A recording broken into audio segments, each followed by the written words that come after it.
All right, everybody, welcome into the noon edition of Pugs Moran Live. We call this High Noon. We do it every day, Monday through Friday, noon to, we like to say 2, but let's be honest, we do it as long as, there's stuff to talk about. Sometimes we'll go more, sometimes maybe a little bit less. This is only part 1 of our daily offerings. We also come back at 10 p.m. Central Standard Time, and we do an edition called Pillow Talk, and that's a little bit more of a relaxed version. This is almost entirely topic driven. We go over all the things that are trending, all the things that people are talking about. So if you're in an office, if you're around people, if someone comes up to you and says, "Hey, did you hear about this?" Little show is a cheat sheet for you. You can say, "As a matter of fact, I did hear about that." And boy, oh boy, is this one of them days that I really, when I envisioned doing this kind of show, I thought, man, that'll be easy. There are so many topics every day, and we can just boom, boom, boom, and run through the topics, and it'll be so easy because I can spitball on these things. I know I have what I like to call cocktail party knowledge, which means I don't know everything about anything, but I know a lot about most. That's basically what cocktail party means. Uh, I can move in a crowded cocktail party between group and group, and regardless of what the topic is, I can probably spend 30 seconds hanging with that topic before realizing I know nothing more and I'm just BSing, moving on to the next topic. Oh, this group is talking about foreign policy. Okay, I'll do 30 seconds on that. Oh, this group is talking about art. I can do 30 seconds on that. So essentially, that's what this show is. This show is to give you that sort of knowledge. I'm not really going to go deep into anything, but we are going to move from topic to topic and try and get you up to speed. I am lucky again. I've been doing this by myself, and I don't like that. But I got my buddy E here. Old Uncle E is joining us in today to sort of help me with some of these topics as I go through them. I appreciate all you folks there in the chat room. I need to figure out a better way to utilize the chat room. I mean, as it stands, I appreciate, all the people that have been there hanging out every day. You're really loyal. Still need you to share. Still need you to, spread the word because we're trying to grow. Hey, E, how are you? Good. Now, you do carpool every morning for your kid, don't you? I do. You do. Were you out there this morning with those thunderstorms? I was. It started out, looking really nice and sunny, and then all of a sudden it just blew in out of nowhere. Oh man, I'll tell you, it was one of them mornings where I don't even know what time. What time was it? 7:00, 8:00? What time did the real big thunder booms happen? Because my windows rattled. I mean, this place where I am, I realized that big thunder will make the windows rattle a bit. Yeah, it seemed like it was close to about 8:00 here. Okay. I got started at 7:30. Kids got to be in school by 8. About 7:50, it started looking like it was going to be menacing. Man. And it never really did, right? I mean, we never really got crazy thunderstorms, but we had some super loud thunder. We did. And we had a little bit of rain and what looked like some funnel clouds, kind of had blown in. It was interesting. Man, let me tell you how I experienced it. There is nothing better than being woken up early in the morning by thunder, like a loud thunder, and rolling over, looking out your window, seeing it's gray, seeing it's a little bit rainy, and then hearing those big thunder blasts every couple seconds, and then just rolling over and going back under the covers and being like, "Oh, this is good sleeping weather. This is the kind of day where you want to stay in bed all day and just listen to the rain." Although that may just be the depressive in me talking, but I'm telling you, it was a wonderful way to wake up because at some point, I realized I can't stay in bed. I got to look at trending topics. I got to figure out what people are talking about today. But oh man, for about a half hour to just lay there and listen to the thunder. Oh, it was beautiful. It was beautiful. And then you started sending me trippy cloud pics, which, woke me up because I had to. You want to explain those? Well, I thought that they were cool because if you looked at them, you saw 2 different images in each one. What did you see? The one I saw a cat face. let me explain to people. This is like dreams. This is like dreams that absolutely nobody is interested in. If you see a cloud and you see something in that cloud because your eyes or your brain or your reflex memory sort of draws outlines around some misshapen clouds to create Abe Lincoln, something like that. If you're doing that, you got to understand that everybody else doesn't see it the same way. Everybody else is going to see something completely different. Sometimes, maybe someone will see the same thing. Now, you just happen to hit upon me, who might be one of the only people that you know who's really into cloud images. So, when you sent me those, I actually drilled down. I tried to see the man's face. I saw the man's face. Did we see the same man's face? The way I I think described we it? did. I With his think we head did. tilted a little. Yeah. And then there was like a tracheotomy hole where his neck would be. There was like a big hole in the clouds that looked like it would be right where his neck is. So I thought that guy looked like a gunshot victim because his head was kind of tilted and then there was like a big hole blown through his throat. I agree with you. And then the other one, what did you see in the other one? I saw a cat's face. Okay. I didn't see the cat's face. This at first I'm like, what is he talking about? I don't see the cat face. Man, I really want to see the cat. Oh my God, that's a cat face. And then you see it, and you're like, oh, it's like we were psychically connected for a minute. Yeah. I mean, Both, that's what I say about abstract art. As much as it is important to paint a painting, it's also very important to have the painting and the title match up. And then when somebody sees the title and they see the images in the painting, you've made your connection. yeah. Yeah, you should let people know you are an abstract artist. That is one of your, not one of yours. It's sort of it's your jam. And you didn't even discover it during the pandemic. You became you became an artist at a late age, right? How did you? This is actually, you should tell the story. We don't have to spend a lot of time on it. But this is an inspiration to people. I can tell you, and I may have never told you this because, we bust each other's balls constantly. But this was an incredibly inspiring thing, such an interesting transition that you made. Explain how you became and a successful artist. He's not just somebody who paints and friends just buy their crap because they feel bad for him. I mean, explain how you transitioned into an actual economically successful artist. Well, it was just, I was lucky, fortunate. It all worked out that way. I was hoping, though, before we get into that, I was hoping you were going to post the images that I sent you.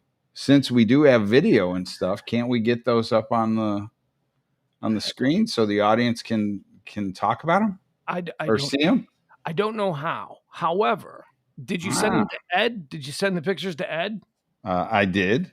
Ed may in some way be able to just jump into the computer and I cannot. They're on my phone. I can show them on the phone. I mean, I can hold it to the camera. We can Right, because remember we did this way back on P&K when I first started painting, and I said that I saw Elvis the day I was painting, and Elvis died, and I did this abstract painting, and I said I see Elvis, and you didn't see Elvis. And then we posted it on the website. And I remember that 73%, I just remember that number, 73% of the people that viewed it said that they saw Elvis. Okay. And I never saw it. Well, you and Kelly were kind of giving me, busting my balls about it. You didn't see it. But then I think eventually you saw it. All right, here, let me see if we'll put this one up. Okay. Now this is the one. My phone is taking forever. No, I don't want to share this image. I actually just want to show this image. Why won't it tilt? Why is it tilting with share the image? No. Okay, here we go. All right. So this is going to be the man. Now, I can't hold it. It took me like 5 minutes of just staring at it to see the man. But he has sunken eyes. His head is tilted like he's laying down. You see his nose. You see his cheekbones. You see his mouth. Ed just emailed it to me so I can open it in the email on the computer. Okay. There, see, and I'm giving you these types of things for the show, so Ed can be happy. All right, actually, that might be pretty good. It is pretty good. I can see it. Can anybody else see the face? The head is tilted over the top. That's a school.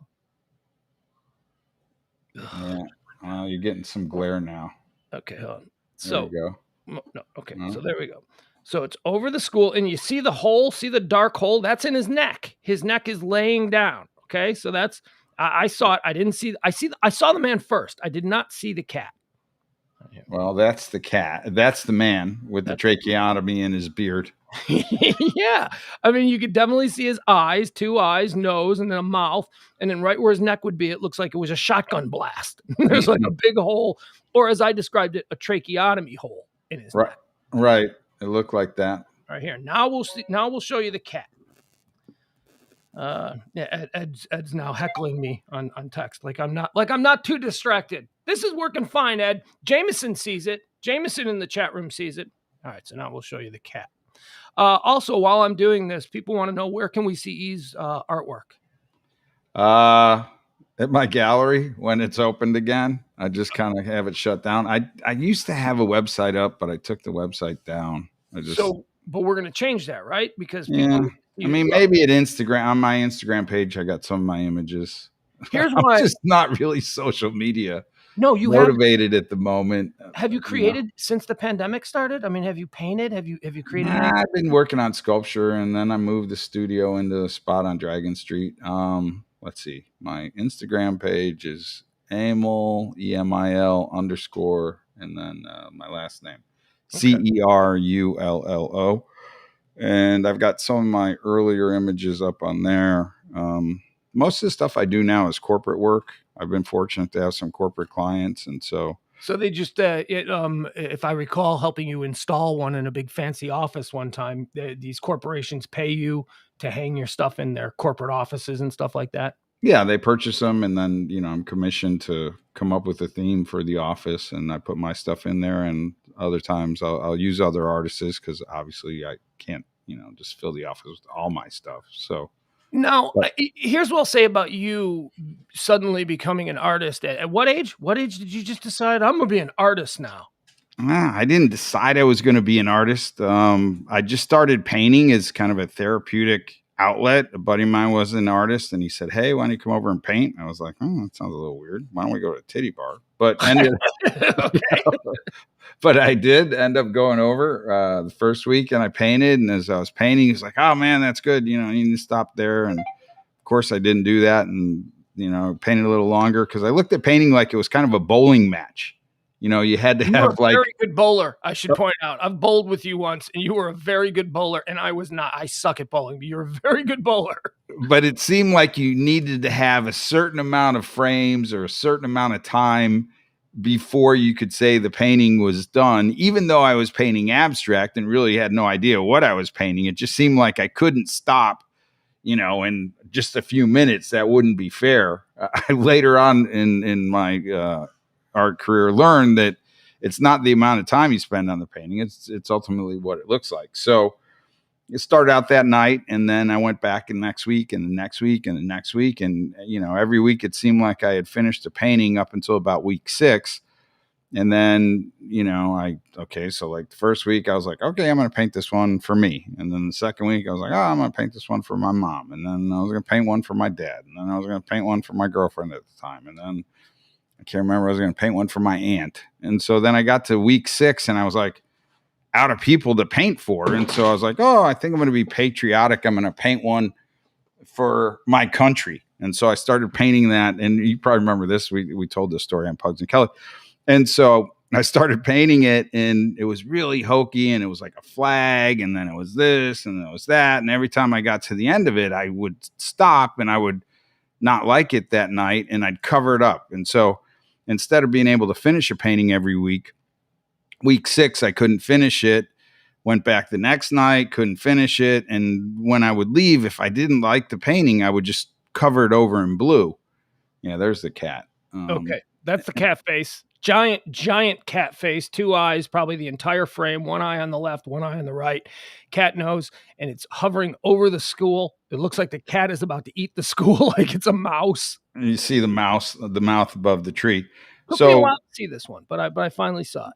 So then we were out on location during a P&K thing, And the guy came up to me after I painted on this painting for about 5 or 6 nights, and he was like, "Hey, love the show, love you guys, heard your painting.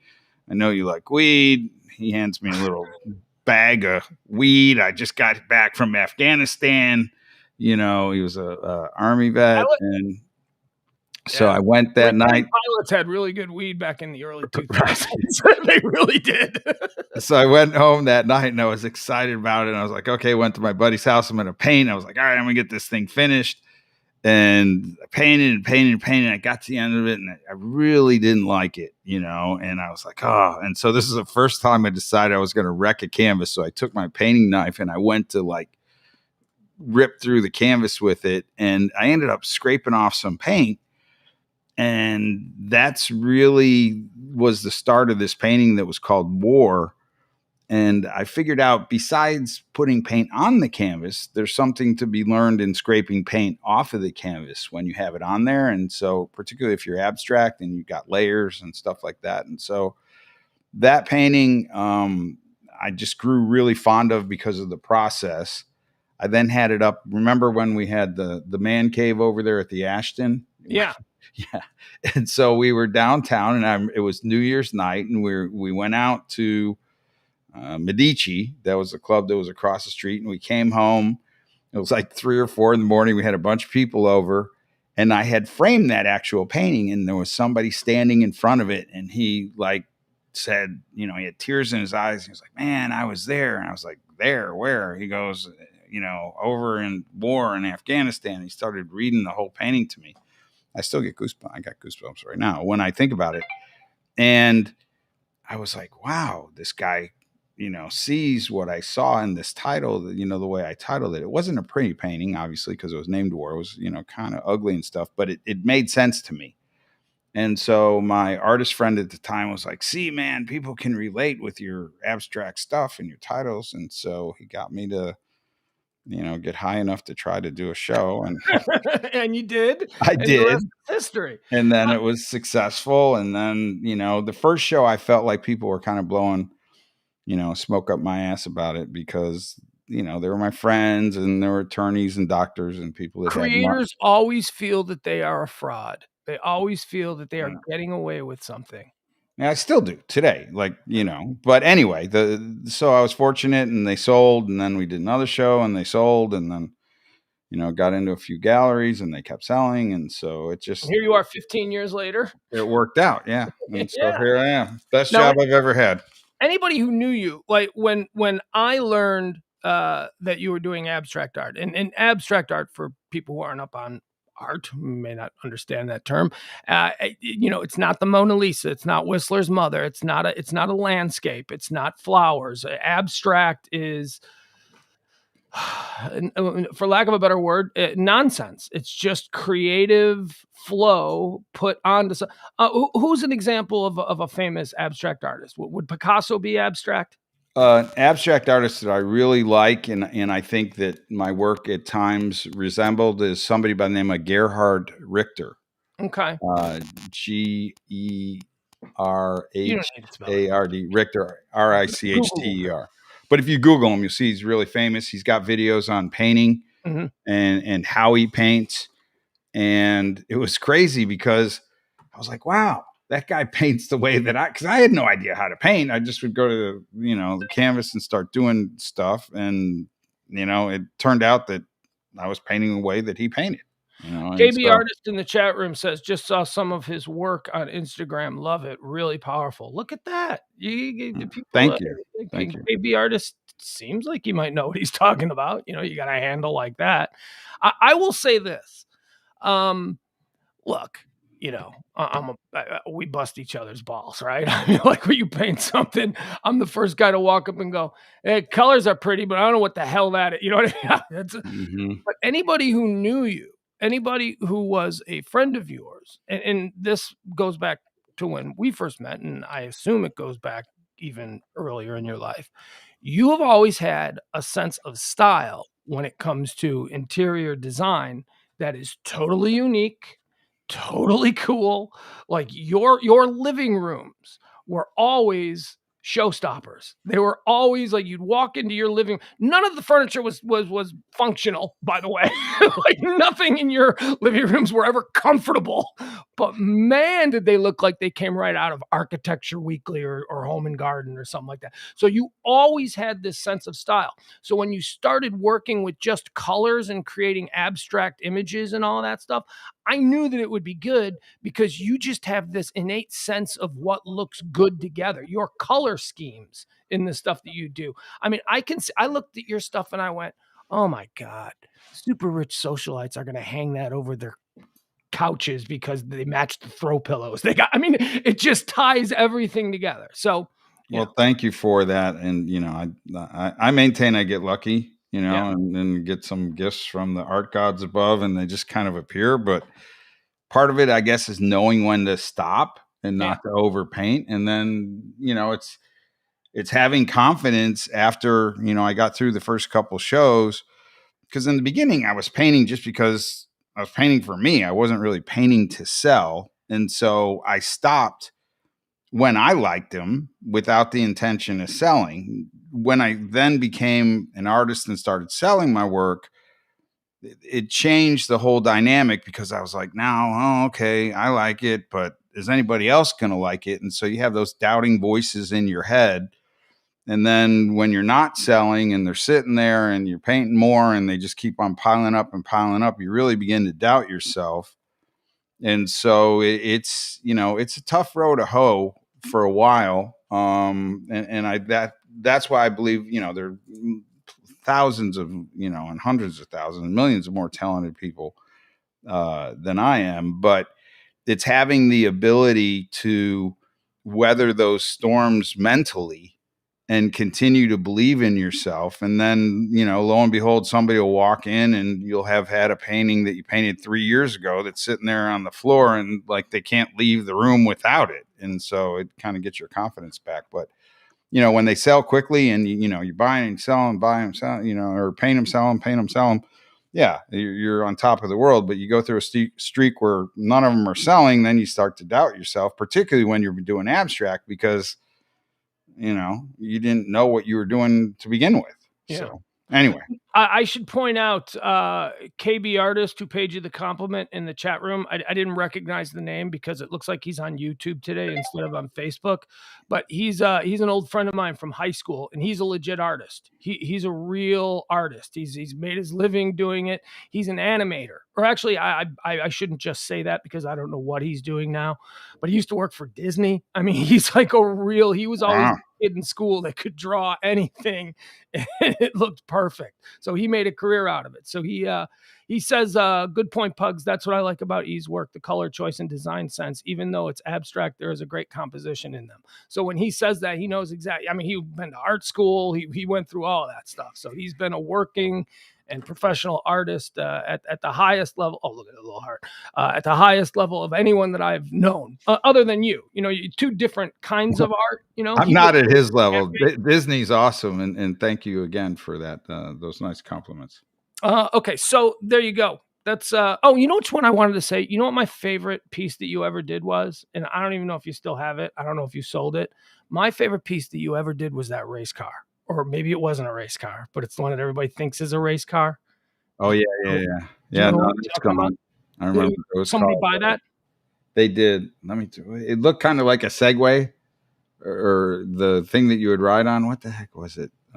See, I thought it looked like a race car. I No, thought it did, but people also said it kind of looked like a Segway. It's on. I don't know. I got images of it somewhere. I saw that and I thought, oh my God, that needs to go in Eddie Gossage's office at TMS, Texas Motor Speedway. I remember for a while we were thinking we might give it to him, but I mean, that why never not? happened. He's the racing icon of Texas. I mean, and he has this incredible office out there at the Texas Motor Speedway, and I could see that right behind his desk hanging. It was just absolutely I beautiful. think it was called Hot Wheels, if I remember the Yes, title. that's what you called it, Hot Wheels, because Right. it looked like a cool outline of a Hot Wheels car, and then there were some colors underneath it, and it looked like the car was just motoring. It looked really cool. That was my favorite one. You gave me one that you called Pugs Dancing. Is that what you No, called it? it's called Pugs or it was Pugs. What was it? I don't know. know. I'll have to look it up. Pugs and something. But it looked like you were at the piano. Is what I saw. I didn't see anything. You didn't see it. I gave it to you, but you didn't see it. And then I think I got it back. I don't Yeah, remember and Pugs not because I didn't wanna hang it, I just didn't have anywhere to hang it. I wouldn't know how right. to display something like that, and it was one of your earlier works, and then I saw your other things, and I went, "I like everything else better than the one that he made for me." So go ahead. If you can sell it. I didn't get it, but Yeah. maybe that's on me. I I don't don't know. remember. I remember that there it was okay. I liked it, and then I think I got you know people had saw it. You posted it, and there were some negative comments about it, and then I don't know. I started to like it less, and then eventually when you gave it back to me, I think I can't remember who I sold it to, but they liked it, so I liked it again. There you go. It had its ups and downs with me, you Well, it was know. just all your other ones had such great color, and this one just had, like, green and black, if I remember. It was Yeah. just like it was so down, and as a depressive, I was like, "No, man, I need something colorful." I need It was a little dreary. I do Yeah, remember that. yeah. Yeah. I I mean, well, I used to keep track of them. Like first show was like E1 to 25, then my second show was 26 to 50, and then after Jesus, you're pumping them out. well, Good lord. remember in the first year I like pumped out about 50 Yeah. and they were selling, and so then it just got to be where I couldn't keep track because it was crazy. I thought like, okay, every painting I paint, I need to sell it at the gallery, or I need to at least expose it to the public at the gallery before I sell it. And then I was fortunate enough that after I got through the first 50 that I had people wanting them and I couldn't gather enough of them to have a show. And, then money started, for with the businesses and stuff I had gotten out of, and I started to have to rely on my art money. And so I didn't really have time to accumulate them to wait for the money to come back. So then I just started selling them without them ever actually going to a gallery to sell. And then, corporate stuff came and it just kind of morphed into my own, what I thought being an artist was and what my career has turned into being an artist are two entirely different things. But fortunately, it's worked out.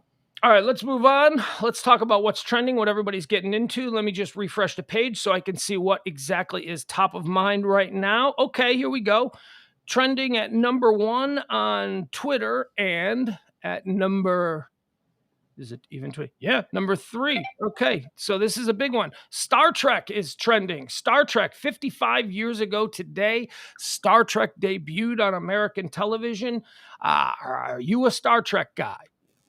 I wouldn't say I'm necessarily a Star Trek guy. I did watch it a lot when I was a younger kid. It kind of got away from me with the reboot and the series that was on TV and stuff like that. But I, early on I was a Star Trek guy. When you were like a I little like Spock. Yeah. Yeah. Do you know that I have never seen an episode, a full episode of the original Star Trek television series? Never saw it.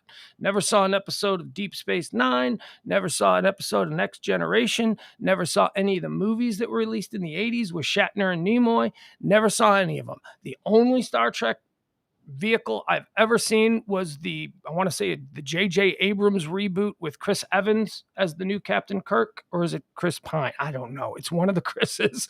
It's not Pratt. It's either Evans or Pine. That's the only Star Trek thing I ever saw. And I have friends whom I respect who love Star Trek, the TV show, and I just don't get it. I've tried, I've seen, I sat down once and tried to watch like an episode of Star Trek, just a random, and I was just too distracted by how cheesy it was. And I mean, it never got me. And there are people who it did get who I respect. Well, we were talking about this the other day. I think how I got exposed to it was when I would come home after school, there'd be a channel that would play like the Flintstones and Three Stooges and Batman, and then another channel would be playing Star Trek, or a different time Star Trek would come on. So I think early on when I was younger, I got exposed to that through, watching TV after school. And then how that turned into like the other one I remember was Lost in Space. I loved Lost in Space. I loved Lost in Space. Couldn't care less about Star Trek. Okay, there you go. Danger. Yeah, I love the robot. I loved Will Robinson. I thought the older sister who Don was always trying to get with, was hot. There was a lot for me to like about Lost in Space. Yeah, they're lost in space. Mm-hmm. It's a family. They're lost. I like that. I saw all the Star Wars movies when they came out because I was a child, and that appealed to me. But then when the new Star Wars movies started coming out, with Portman and all of that around 2000 or so, I saw them, but I didn't love them. And I know people who are my age who are just absolutely insane for Star Wars, and there are a whole new generation of children who are insane for Star Wars. But my kid ain't one of them. My 12-year-old kid is just kind of like, he knows Star Wars because it's something that an American 12-year-old would have familiarity with. And there's a lot of cartoons out. There's a whole other, there's just crap tons of Star Wars content out there. And the kids today know all of that stuff. But my kid ain't a crazy Star Wars fan. Like he has no interest in watching the original Star Wars. He's familiar with them, but to him, the special effects are terrible. You know what I mean? And maybe that's genetic, that he also does it, because we've established I like Lost in Space, but I didn't really consider Lost in Space to be a sci-fi show. I didn't like Star Trek. I didn't like the original Battlestar Galactica. I was crazy about Star Wars because I was 10, right? And I think all 10-year-olds were, but then that fell away with, the discovery of girls. I just stopped being into Star Wars. Right. I turned from Lucas to Scorsese. I became more of a Mean Streets and Goodfellas kind of guy. And then, I say this all the time. I do not watch much science fiction. It's just not my thing. I like science fact. Like if you say you want to watch a space movie, I'm thinking you're talking about Apollo 13 or The Right Stuff. Those are the space movies I want to watch. I don't want to watch stuff about lasers and I want to see but again, as people know, I was born on July 20th, 1969, the day we landed on the moon. So my entire life has been very NASA oriented. It's been every one of my birthdays has also been a celebration of the anniversary of the moon landing. So it's always sort of been ingrained in me that that's the space stuff that I'm interested in. With that said, Battlestar Galactica, the reboot series that came out in the 2000s, is one of my favorite television series of all time. And, I would think that's weird, except if you look at that show, everybody who watched that talk about a critically acclaimed show, it was just magnificent television. But it was also based, Battlestar Galactica won me over because all of the things that were happening in Battlestar Galactica, the reboot that started in, I want to say 2004, maybe, everything that was happening in that was an allegory for what was happening in the real world. At that time, we were invading Iraq and Afghanistan, and the Battlestar Galactica storyline mimicked that, just in the context of space. And they flipped the script. Whereas what did we used to call them? Insurgents, right? Remember, we used to call the Afghanis and the Iraqis Insurgents. That is the way that you look at it through a one-sided patriotic lens. But when you take a 30,000-foot view of that, what they were people defending their homeland,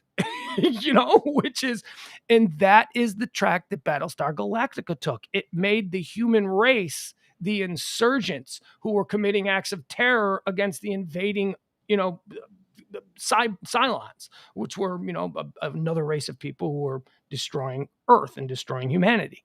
So that was fascinating. And so that interested me for those reasons. And that's why it hooked me. But I never found anything allegoric about Star Trek, or, nothing that I could go, oh, that's kind of like Vietnam. Maybe there was, maybe that's something that a crazy Star Trek fan could, hit me to, but I don't know. All right, what else is trending here? Clinton Portis is trending. Remember Clinton Portis? Yeah, did he play for the Steelers or the Denver Broncos? I think he played for the Broncos. I think he played for the Steelers. I don't know. Let's click on this. He's in trouble because he pled guilty to fraud charges. Let's see here. These former NFL players, man. They all get hooked in with some shady businessman that they drink with. Somebody's got a scheme. for whatever money they have. Let's see here. So let's find out what's going on with Clinton Portis. I always think of him as a Redskin, but yeah, he may have been a Bronco as Or well. maybe he was a Redskin too. I don't know. I know the name. I know NFL football player. I just the teams are He was a a hell of a little. player for about 5 years. I Mhm. mean, he was a big name. Nearly 2 years, and as I remember, his press conferences were wild. Like he would wear silly hats and he'd adopt characters and he'd do voices, and he was just like a real eccentric player. Nearly 2 years after being indicted on fraud charges, former NFL running back Clinton Portis is among 3 ex-players who've pled guilty for their roles in a nationwide scheme targeting a healthcare benefit program for retired NFL players. Let's see, the longtime, Ooh, I guess they were, yeah, they, that's kind of a dirty one because you're kind of doing dirty to the people that were peeps. in your trade. Yeah. The longtime Washington standout faces up to 10 years in prison for the charges which allege he wrongly obtained nearly 100 grand as part of a ring that sought 2.0 million through false reimbursement claims. So you might know how this works because you used to work in the healthcare industry. What is a false reimbursement? Like what was he doing? Billing for services that possibly, again, I'm speculating here, but billing for services that didn't happen, or billing for So you'd bill the insurance companies for, this guy or the needed all of these government. tests, and then you never did the tests. Yeah, or the government. It sounds like Medicaid, or you say you have a trumped up charge where you might get paid $200 for something, and what you should have really gotten paid was $100 because of the way that there's a CPT code that essentially is in the medical billing book, and that'll say, okay, you need to do this, this, this, and this, and constantly, people are looking to ways to upcharge, and so they list a more elaborate CPT code that maybe doesn't you don't do everything that's in that CPT code, and so you can get in trouble for that, and particularly with healthcare fraud, federal is something that you don't want to mess with. And it sounds like he did because that's his sentence for 10 years. So Here are the details. Portis, 40, a two-time Pro Bowler who began his career with the Broncos and spent 7 of his 10 seasons in Washington, pled guilty alongside former Chiefs return specialist Tamarick Vanover, never heard of him, and former linebacker Robert McCune, never heard of him. That's why Clinton Portis is trending, because he's the only one that anybody heard of. They allegedly orchestrated the scheme. Oh no, I'm sorry. Robert McCune, the former linebacker, is the one who's alleged to have orchestrated it.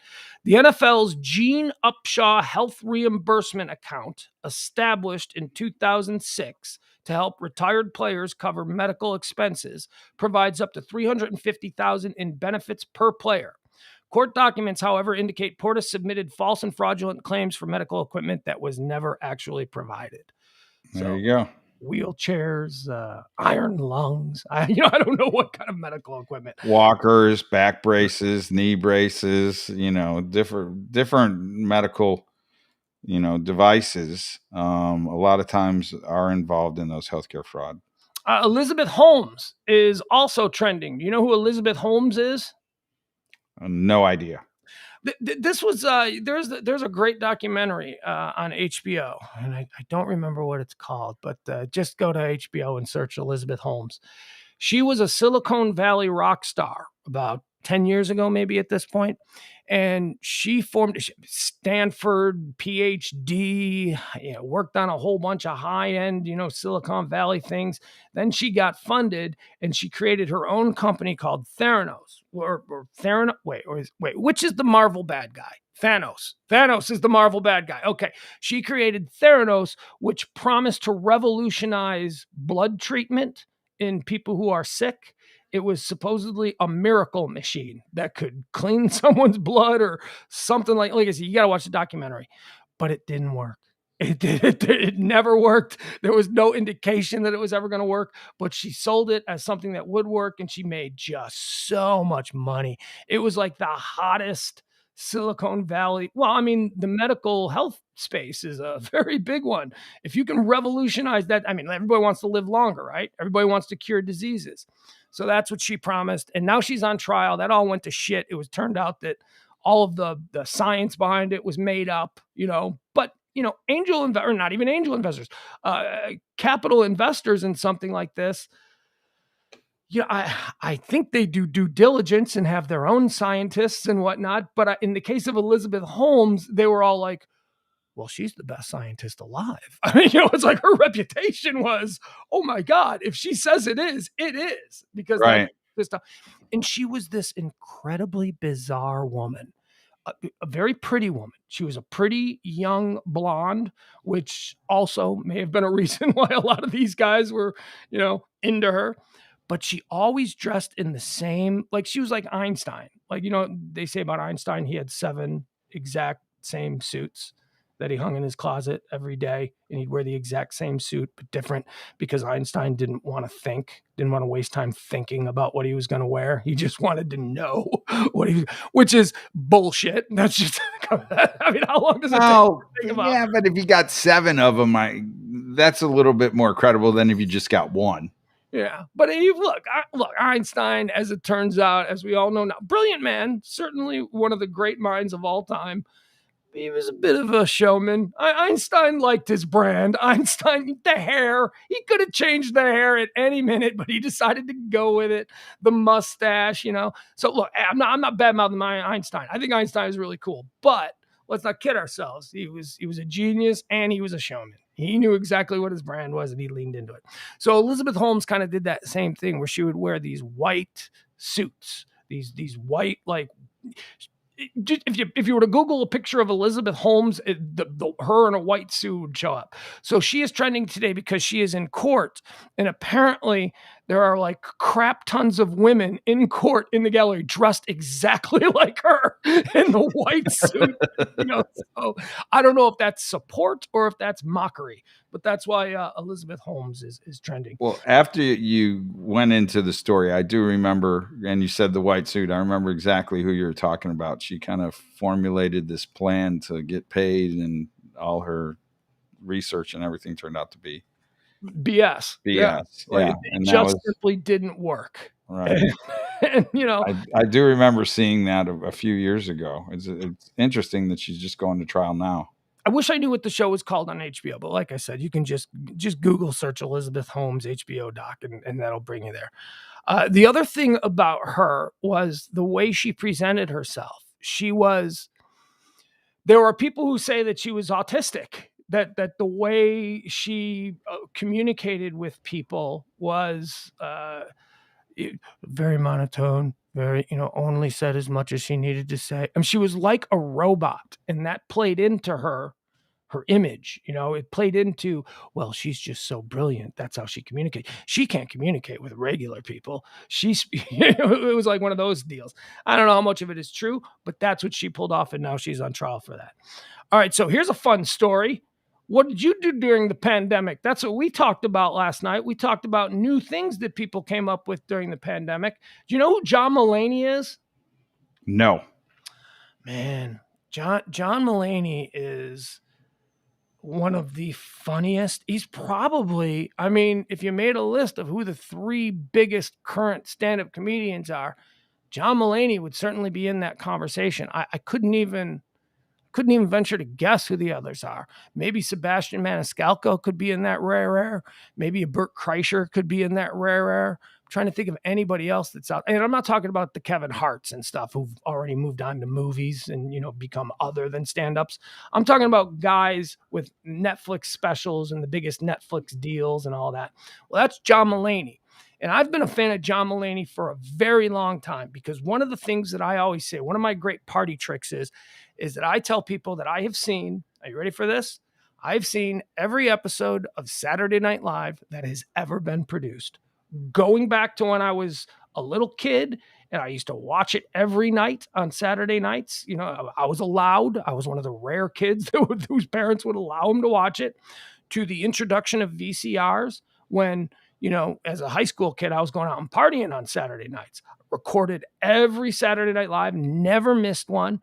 I had all of the box sets. I was given the box sets as Christmas presents, so I watched. And then, VCRs. My VCR records Saturday Night Live every single episode. So I have seen every episode of Saturday Night Live. And one of the extracurricular things that I've gotten into is not just who's on stage, but who are the writers. Like, who are the people that are actually not allowed on camera, but are writing all of this great stuff? And Bill Hader is probably one of my top 5 favorite Saturday Night Live actors, performers of all time. And I learned that it was John Mulaney who was writing all of Bill Hader's most incredible Saturday Night Live stuff. He was kind of like a Conan O'Brien writer on Saturday Night Live, where he was used in certain sketches in the background, or maybe he had one line when they needed a filler, or when they'd go to the audience and do fake questions from audience members. John Mulaney was always one of the guys in the audience. Anyway, tremendous Saturday Night Live writer, left Saturday Night Live, started doing stand-up on his own, blew up. I mean, if you want to just watch some great modern stand-up comedy, just watch any of his Netflix specials. They are terrific. So he's this massive star, this massive guy in the stand-up world. Everybody loves him. And then last year, and part of his act was his marriage to Anna Marie Tendler, I want to say is her name. She's a makeup artist in Hollywood. Beautiful woman, beautiful by pedestrian standards. And I qualify it like that because there are pedestrian beautiful, which is the girl you see walking out of the 7-Eleven who you go, wow, she's beautiful. And then there's Hollywood movie star beautiful, which is like a different category of beauty altogether. That's so he's this successful stand-up and he's got this happy marriage and he's using his wife and his stand-up act, and they just seem like so wonderfully in love. Their social media accounts, she's very active, and she's also, turns out, very funny. And they don't have any kids, but they have dogs. Like, their dogs were always a big part of their social media presence, and certainly his stand-up, he'd always talk about the dogs. Well, turns out John Mulaney was just a crazy cokehead, like a big cokehead. And all of the stuff that was going on behind the scenes in the marriage wasn't good. And last year shocked a lot of people. John Mulaney announces he's going into rehab. Goes into rehab. We respect, the family would ask for your privacy in this moment. That whole thing came out. Then he gets out of rehab and immediately divorces his wife. This woman who was such a big part of his act, such a big part of who John Mulaney was. This, as I said, very pretty girl, pretty girl. And all of a sudden and then people really turned on him on social media, which probably isn't good to do to a guy who's just coming out of rehab, right? To suddenly just, It definitely could throw him possibly into a little spiral. Right. Because you're thinking, oh, how sad for him. Yeah. No. This dude went to rehab. Well, I'll tell you what. Why don't we let John Mulaney tell us? He was on Seth Meyers last night. And here, this is it. So let's just listen to this. Listen to the year that John Mulaney had. Here he goes. Are we making sure that we're not going to get some kind of... Well, this is put out by Seth Meyers on YouTube, so I think it's for promotional purposes. Yeah, this is not one of those things that I would worry about. Although, who knows? Ed might say something different. But here we go. Okay, so this is John Mulaney talking about his eventful year with Seth Meyers. Yes, here with us tonight. He's an Emmy-winning comedian and writer. You know from his work on Saturday Night Live, Oh Hello on Broadway, and Netflix's John Mulaney and the Sack Lunch Bunch. Please welcome back to the show our very good friend, John Mulaney. Kind of weird with still having nobody in the audience, right? Especially when other shows do. Now remember, Seth Meyers came from Saturday Night Live. Seth Meyers was head writer. You're back. And John Mulaney was one of his top. You were here. You were in studio a while back. I'm told that I was. Yeah. Yeah. You had a year. Yeah. It's nice to see you. It's great to see you as well. How are you? It's good. We've talked a fair amount, but I haven't seen you for a good long time. No, it's been a while. I packed a lot into this. Is it September now? It is September, yeah. Okay, so since last September, I went to rehab in September. Mm-hmm. Okay. I got out in October. I move out of my home from my ex-wife. I host Saturday Night Live on Halloween. Yeah. I relapse on drugs after the show. Not directly after. I just mean not, after. Well after good nights. Well after. Because you have always said to me, Yes. the Halloween show of SNL is sacrosanct. You can't. You cannot be under the influence of anything on that. Exactly. You have to be stone cold sober. Okay, so you're coming out of that. I hosted that. I did relapse back onto drugs after that, and then I'm told I took a job here. And I remember doing. You asked me to do Royal Watch, News of the Real Life Crown. And I hope, how's that segment going? It's on hold. Oh, okay, yeah. Yeah. Peacock is interested. Oh, I'm sure. What isn't Peacock interested? Let's see. Then I continued using drugs. You and some other friends staged an intervention, as you recall. I went to rehab again, this time for 2 months. I got out in February. I lived in sober living for another month and a half. The insurrection was on January 6th, but I had nothing to do with that. Yeah. That was actually, I was away when that happened. Yeah, like you can't be late at your doorstep. No, and it wouldn't have happened on my watch. There was never an insurrection before I went to rehab. And have they done it since I got out? Not once. They wouldn't dare. Maybe Jay's back on the streets. Then in the spring, I went to Los Angeles and met and started to date a wonderful woman named Olivia. Who I know well. Yes, you know lovely woman. Olivia Munn very well. I met her actually for the first time in life at your wedding. Yes. To Alexi, your wife. Yeah. Yeah. So it's nice something good came out of the wedding. Isn't that's just a clean, good joke all around. That's a fun joke all around. It's a fun joke for her. Yes, it's a great joke for her, and you'll have fun with it at home tonight. She got to date me right out of recovery, which is what they call a reverse catch.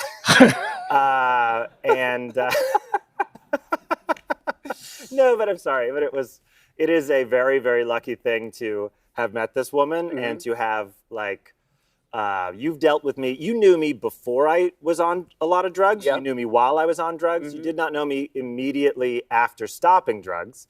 It's been a challenging time. Would you say that is the hardest version of John Mulaney to be? That, to be, they're all uncomfortable to be. But no, it's kind of it's like newborn Bambi legs. You know how when Bambi's born, Bambi's like, hey, I used to be on cocaine. I thought Thumper was on cocaine. Thumper, they never tested Thumper. Thumper was on Adderall, I know. But I got into this relationship that's been really beautiful and with someone incredible who has dealt with the non-coked up Bambi version of me. And that's been very incredible. And she's kind of held my hand through that hell. And we're having a baby together. Thanks. Congratulations to both. I was nervous when I was about to say the news. That's why I looked down and then I looked up. Yeah, no, it wasn't that you forgot it or anything. No. It's really thrilling. I'm going to be a dad. Yeah, it's going to be amazing. Congratulations. Thank you. I'm we're both really, really happy. It is so much. You really crammed so much into a year. I did. Especially for someone that used to have many years of not much interesting. Yeah, well, you were, when we met, you were a young, very successful comedian. You were a wonderful writer, but you were a square. Yeah. Yeah. Of all the people I knew in those early years of your time at SNL, you would be the one I would least predict to have. I was the one always running around telling people to be sober during Halloween. Yeah, you were like, the Halloween show's coming. All right, that's all we need to see on that. But you get there. I mean, my God. Okay, so first of all, they're absolutely right. The reason why people were so flipped out about these revelations that came over the last year about John Mulaney is because you see him. That suit that he's wearing, he wears that suit on stage during stand-up. He's not a cool guy. His whole act is that he's kind of a square, kind of a nerd. He loved his ex-wife, and they were dog parents, and they would, make videos of them playing with their dogs. And just he referenced his early days at SNL. You can find this on YouTube. There is a documentary that aired on A&E back in like 2003, 2004, and it was called SNL 1 Week in the Life of SNL or one.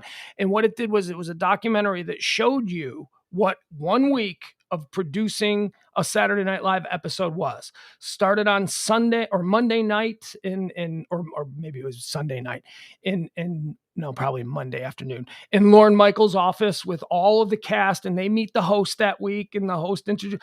And it was really great. If you like Saturday Night Live, this is really, you gotta watch YouTube. You can just I saw it on YouTube recently, like within the last couple of months, I rewatched it.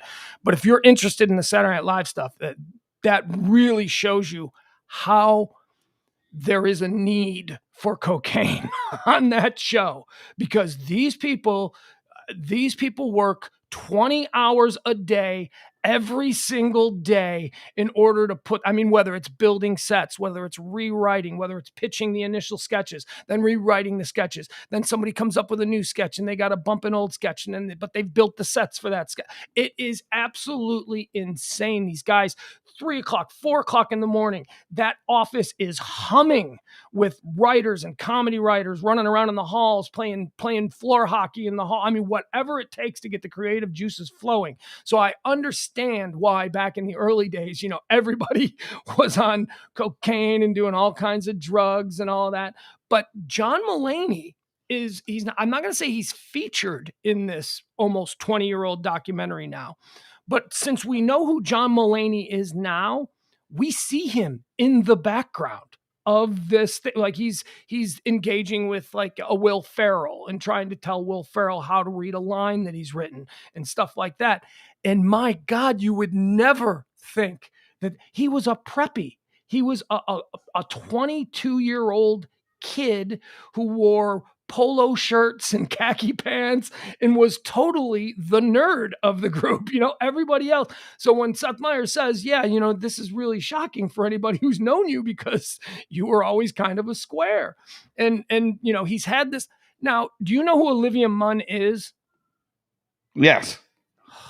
She is. I've got the two Olivias, but my two Olivias are at the very top of, if I ever, got into a position where I could be with anybody I want, it would be one of the two Olivias. And actually right now I lean towards Olivia Munn, but she's apparently taken by John Mulaney. And the other Olivia Wilde, is taken now by Harry Styles. But I don't like Olivia Wilde anymore because of what she did to Jason Sudeikis. You don't leave Ted Lasso for Harry Styles in a dress. That really turned me off. And if you watch Ted Lasso, the episodes where he's going through his divorce were filmed at the same time that he was going through his divorce from Olivia Wilde. So they're extra powerful, and they just remind me of how angry I am at Olivia Wilde.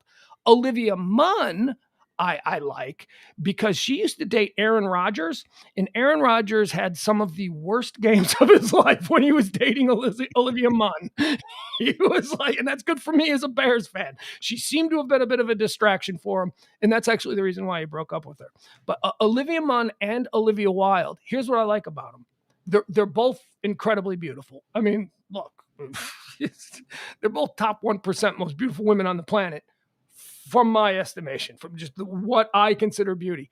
But they're both also brilliant women.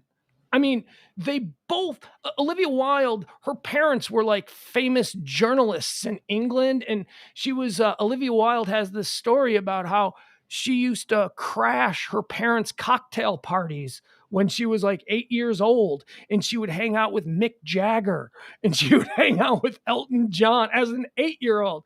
And she took the name Wilde. That's not her real last name. She adopted the last name Wilde because she's literally a direct descendant of Oscar Wilde, the writer. And she speaks a bunch of languages, and she's highly educated and all. She's a very smart woman, Olivia Wilde. Olivia Munn is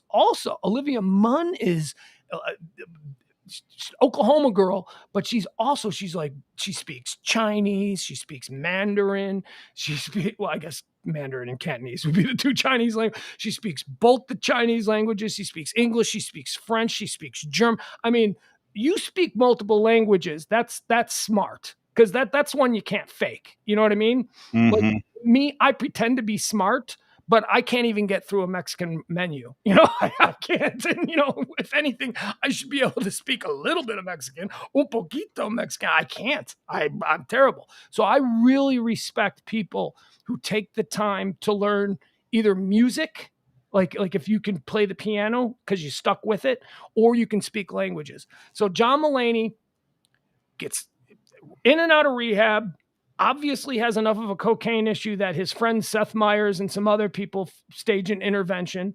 He actually listens to the intervention and goes back in, divorces his wife, then comes out of rehab, a newly divorced guy, and he falls right into Olivia Munn.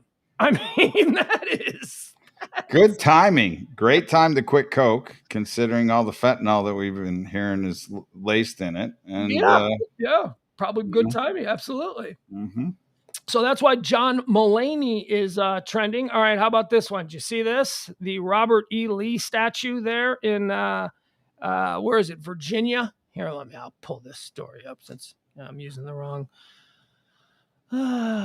So they're tearing down all the Confederate war statues, right?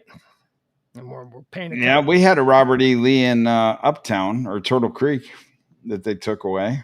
Oh, they did? I didn't know that. Yeah, about 2 years, 3 years now. He was Where on a horse. Do we know where it was? Like where? I must have seen it. It was on, let me see, at the Lee Park, right there, where the kind of White House looking building is. They throw weddings there. Corner of Lemon, and I think it's Turtle Creek Boulevard. But yeah, by the lake, the water over there, Turtle Creek. I guess that's what we call it. All right, it says here, Robert E. Lee statue, which was erected in 1890, has been removed from its pedestal on Monument Avenue in Richmond, Virginia. There's video of it being torn down. Last week, Virginia's Supreme Court ruled unanimously that the state could remove the statue of Confederate General Robert E. Lee, saying values change and public policy changes too in a democracy. Giant Lee statue in Richmond can come down, Virginia court. So that was just last week when they moved quick. They moved quick on this.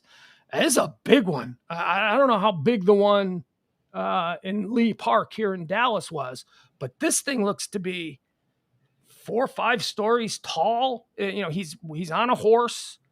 He's and then the pedestal is just massive. The AP yesterday got in a little bit of trouble because they tweeted this story. The Associated Press tweeted this story, and they described Lee as a Civil War hero. Well, I guess depending on what side you were on. But what side are we on? Are we Americans, or are we the 1860s insurrectionists who tried to destroy America? I'm not on that side, but we know from people that were in the South that some people still, think that they didn't lose the war. It just ended too soon. Okay, and that's fine, but the war is over. One side won and one side lost. And here's what we know.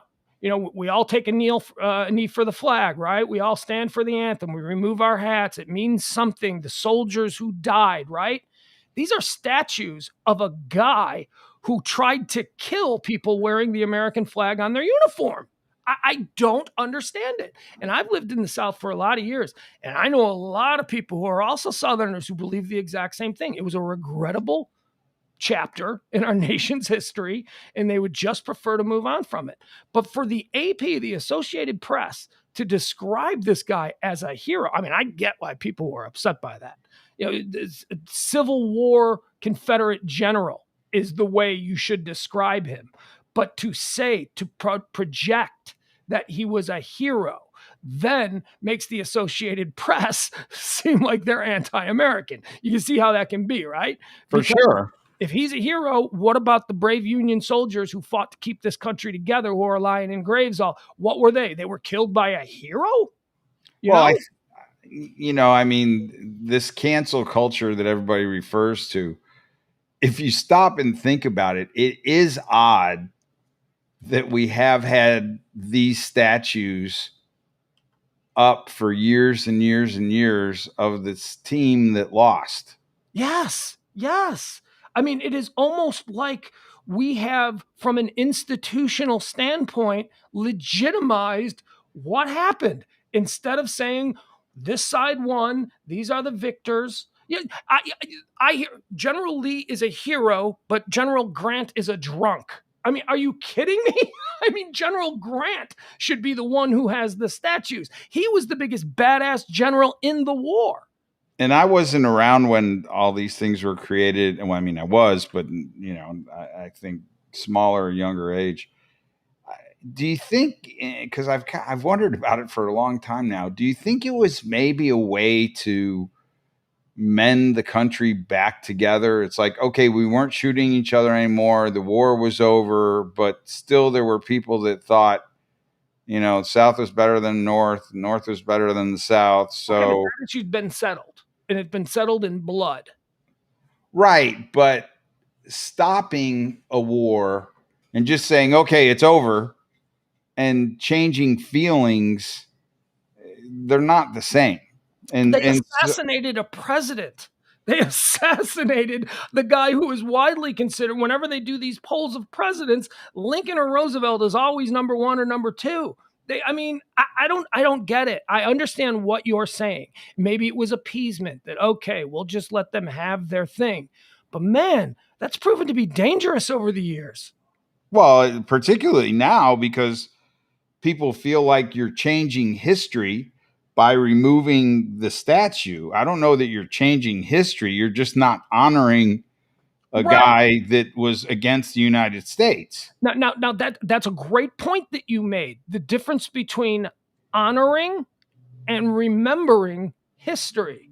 That statue, I don't know what they're doing with it. I haven't read that far into the article, but I hope they don't take that statue down and smelt it. I hope they take that statue down and it goes into a museum. It doesn't get put in a public place of honor where people can see it and go, oh, what a shame that guy didn't fulfill his dream to keep black people in chains and divide our nation. That's dangerous. When you put them up, when a municipality decides that we are going to honor this person with a place that's highly visible, that's where I have an issue with it.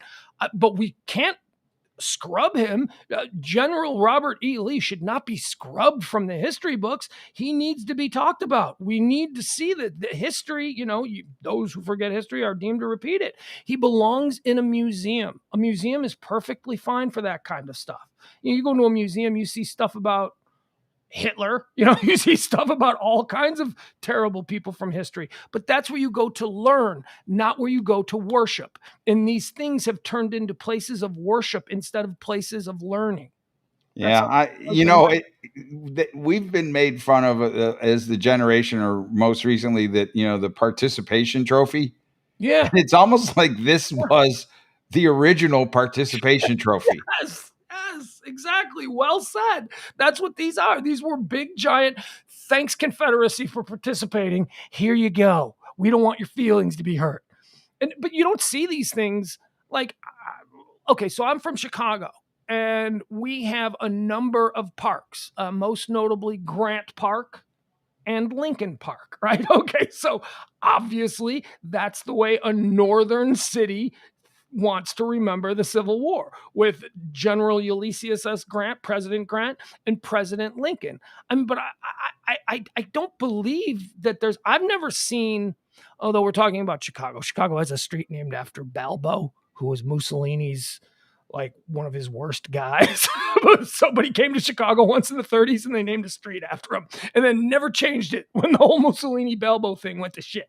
So we still have a street called Balbo. So maybe we do have some Civil War something, Confederacy in Chicago. As a matter of fact, now that I'm thinking about it, I think there was a Civil War. I think there was some statue to some Civil War general in Chicago, but I imagine that came down years ago in the first wave of taking these things down. Right. Well, the naming of the schools and keeping those names going on and into forever also seems a little odd. The other thing, the normalization of who Robert E. Lee was, the acceptance of his terrible decisions against our country, his traitorous moves against the nation. We had the Dukes of Hazzard. They drove the General Lee. And I have to tell you, as a 10-year-old kid watching the Dukes of Hazzard, I thought that car was awesome. I thought the flag was awesome. I think the whole thing looked really cool. And I want to drive, me, a little Yankee kid, I want to drive the General Lee. I had no idea what that car was named for and what that said about the people who named that car. Bo and Luke Duke were freaking racists. They were. I mean, they named their car after the General. Now, we didn't think in those terms back in 78, 79. It's only been in the past 25 years or so that people have gone, hey, wait a second, stop. And that's why you can't see the Dukes of Hazzard anywhere. They've been taken out of syndication because that damn car is in every scene, and it's a Confederate flag, and not the real Confederate flag. Remember, folks, that flag that they're all taking down, that is not the battle flag. That is not the flag that they marched under in the war. That is a flag that was created in the 1960s during the Civil Rights Movement to sort of remind everybody about Confederate heritage. So when somebody tells you that that's my history, that's your history going back to 1964. That's your history that says that the people who created that didn't like black people even in the 1960s. So, you want a Confederate battle flag, you want to put that, a legit one, you want to put that in a museum, fine. But this one that we all see now in hillbillies' garages, or on bumper stickers or whatever, that is not the historic Confederate battle flag. That is a new one that was created in the 1960s by Dixiecrats who were angry about the civil rights movement. Well, yeah. And you think back now and you're like, okay, what was going on with people when they were erecting these statues and creating these parks and named after the statue, and honoring people that were in the other side. And then I go to, we also used to smoke on airplanes. Yeah, in a giant aluminum tube filled with gasoline, you used to be able to light up. Used to be able to light up and sit there and those are the same thought processes that somehow got removed with less fanfare than statues. Yeah. Although, do you? I haven't had this recently, but within the last 10 years or so, whenever I'd get in a plane that had an ashtray in the armrest, I always got nervous because I'm like, what is this, a 40-year-old plane I'm in? How is this still? Because they still had ashtrays. Some of these planes, you fly on Southwest, right? They had ashtrays in them. Well, or the smoking lounges that you'd go through the airport and there would be this box that looked like Cheech and Chong had spent the afternoon in it, and people would come out just reeking. Man, I used to take a commuter train to school. And then when I worked downtown and lived in the suburbs, I used to take a commuter train. And this is back in the mid-90s when they still had smoker cars on the train. And they also had a bar car, which was always nice. You'd get on the train, you got a 40-minute ride back home. You'll go into the bar car, you get yourself a beer, you go back, you sit down, you have a beer after work. But you had to walk through the smoker car to get to the bar car. And it was disgusting. It was so... Let's take 100 people and have them all chain smoking, because nobody's going to be in there if they're not smoking. And it's just like the most toxic cloud of hell. All right. So back to Robert E. Lee. What they're going to do is they've removed the statue. The statue was taken down a couple of hours ago, and they're going to, the pedestal is remaining. The pedestal is a giant monument in its own. The pedestal's probably like 3 stories high. And it's this giant staired looking thing. It's a beautiful thing. I mean, it's really a nice piece of thing. So what they're going to do is they've got a time capsule that they're putting in the, did you ever do time capsules when you were in school? Yeah, I remember them being done. I don't know that I actually physically did one myself. I do. I mentioned yesterday that like when I went to my junior high, my 6th, 7th, and 8th grade school, it was a brand new school. So I remember like on the first day there was this big ceremony and they dropped a time capsule in there, and it was all, it was like a go-go record. It was just whatever 1983 was all about. All that kind of an Izod shirt, stuff like that. But I've often wondered if they ever pulled that up because it's been a while. But time capsules are, you bury them and they're supposed to represent they're supposed to accurately represent what the people of that era were into, right? Yeah, you would think if you put a record in there, you would almost have to leave the technology that played it. Like you'd have to leave a record player. But then how maybe you wouldn't even be able to plug that in. You know what I mean? Like, what if we changed how things are electric and powered? Yeah. Like or 8-track and, think if you left an 8-track. How would you play? Right. How would in your time capsule to come out? Like, how would they play it? If they were going to do a record, it would have to be like one of those crank record players. You'd have to allow for the people to dig it up to be able to immediately listen to it and not run around scrounging for an adapter and an energy source that's compatible, because they'll be using something else. Yeah, sure. If you saw a 45 or an album and you looked at it, I don't even know that you would think that, I could play music off of that. Dude, I have boxes of cassette tapes from my early days in radio that I will never listen to again, ever. I have no idea how to listen to a cassette tape. I mean, it's just so, they're wrapped in plastic and they're air sealed and, they'll be safe. Maybe one day I'll stumble across a cassette player and I can try it. But yeah, I mean, there's everything changes every 20 years. So this idea that if you bury something for 200 years, that they're somehow going to be. Anyway, so they're doing a time capsule. They've taken down Robert E. Lee and they're putting a time capsule here in Virginia. Now, you want to hear some of the things that they're putting in this time capsule? Sure. Okay, now you tell me if you think these things represent the modern Virginian, okay? A ballerina at the Lee statue photo taken on June 5th, 2020, captured and submitted by Marcus Ingram. This is a photo of a beautiful black ballerina doing what I guess would be a pirouette in front of the statue. Okay, so that's going to show what the statue used to look like. And a black ballerina. Nothing says Virginia like a black ballerina. An expired vial of COVID-19 Pfizer vaccine and a CDC vaccination record card. Now, that's a good one, right? I'm still trying to tie it to Robert E. Lee, but yeah. Oh, no. These aren't tied to Robert E. Lee. This is just, they've taken that down and they decided they're going to do. Okay, so this is the time capsule. Day. Yeah. Okay, all right. So that's a good one. The COVID stuff is good because in 100, 200 years, people will be like, oh my God, look at these crazy cards people had to carry around. A National Geographic Special Issue 2020 in pictures with the cover image of the Lee Monument. All right, so that's that'll tell people exactly why it's not there anymore because it was taken down. Now, here's where you start to get a little bit. Now, remember, it's a Democratic governor, Northam, there in Virginia. He's a bit of a liberal. Here's where it gets a little maybe problematic for some people. A Black Lives Matter sticker is going to be put. Now, there's all kinds of Black Lives Matter and social justice stuff being put in there, which hopefully history will look back on and go, wow, remember how bad things were back then? Remember when they actually had to tell people that Black Lives Matter? You know what I mean? Like, hopefully that'll be a shock. But there is no MAGA stuff. There is absolutely nothing that represents the right, MAGA, Trumpism. I mean, they are obviously hoping against hope that is forgotten to history, right? That they don't want to bring that stuff back up. But I think if it is a time capsule and you are depicting the times, that stuff has a place in it.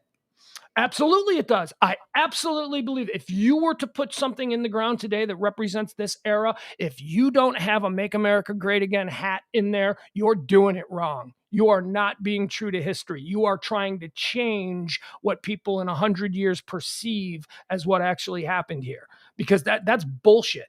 I mean, you gotta look. We were fine putting up these statues of Civil War general for years and years, but now suddenly we're just going to completely whitewash everything that's happening today. All right, here's something else. Writing of a new history, which is a Kente cloth worn by commissioners of the congressionally chartered 400 Years of African American History Commission.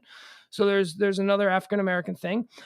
New Virginians, which is a booklet with portraits of 24 immigrants whose interviews form the core of the Library of Virginia's 2020 exhibition. The General Assembly Acts of 2020, so everything the General Assembly of Virginia enacted.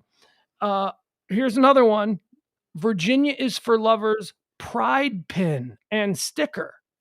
I mean, look, I'm a bit progressive, but this time capsule is only accounting for a group of people who, do you know what I'm saying? Well, when has Virginia not been for lovers? Well, right, but this is not just like that would be fine because that's been their brand and their bumper sticker for 50 years.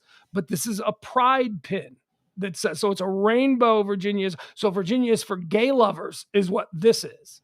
Yeah, that's what it seems like. Which I'm fine with. I mean, look, like I said, I'm a pretty progressive guy when it comes to social issues. Doesn't bother me, but it just seems like you take down the statue and now you're creating a time capsule where you're just taunting the idiots who are upset about the statue. And I don't think you need to taunt them. I don't think that you know what I'm saying? Well, certain items that are getting historical end zone dance going on right now. Yeah, certain items that are getting put in this time capsule seem to me like they would taunt the guy that's probably in favor of the Robert E. Lee statue or gal. They're also putting in a Better Together LED board coded by middle school girls at Patrick Henry Community College. Middle school girls at a community college. All right. Better Together was Biden's slogan. That's a political slogan used by a very divisive political leader. Yet there is no MAGA red hat. But we're going to do the Better Together Biden slogan. An election officer badge for the 2020 general election. Monument Avenue, a hip hop album by a local Virginia hip hop group. Prayer beads left by a family member who passed away from COVID-19. All right, that's good. I understand that. Let's see, a face mask, a COVID face mask with the image of Virginia First Lady Pamela Northam printed on it. A photo. Do you think he had to do that for his wife? Yeah, right. Like, We're gonna. I need to get her into history. I know you're pissed at me, but look at what I'm doing for you. Photos of the June 4th, 2020 press conference announcing the removal of the statue, the Robert E. Lee statue. A steel railroad spike, talking piece found near African ancestral burial ground in Shockoe Bottom, Virginia, and used to promote conversations on racial healings. See, this is all like, this is really a one-sided kind of. Everybody who hasn't been at the table seems like now they're getting put at the table without the people that were at the table before. Yes. So in 100 years, when they dig this up, they'll go, "Oh man, look, these people were really running the show back then." And it's not going to properly and accurately show the divisiveness of what 2020 was. They're going this is somebody's going to dig this up. You know, somebody's going to ruin this. I just know it. Also, they're putting photos of Virginia State Police armed and in riot gear during the violent protests for Black Lives Matters. And they're not showing people, looting or throwing rocks at cops. They're showing the cops being the aggressors. That's also very one-sided here. A hard copy of, Virginia Poet Laureate, who even knows that? Booklet, which outlines Virginia's first One Virginia plan for inclusive excellence. So I'd like to go to the chat room here because Adam has made a comment that I think is interesting to ponder. Okay, let me do one more and then we'll do that. Okay. They're also going to be including booklet outlines Virginia's first, a copy of the LGBTQ Richmond walking tour, which is also a far left kind of deal. A piece of tarp from some document describing selected student submissions from the governor's inaugural Black History Month.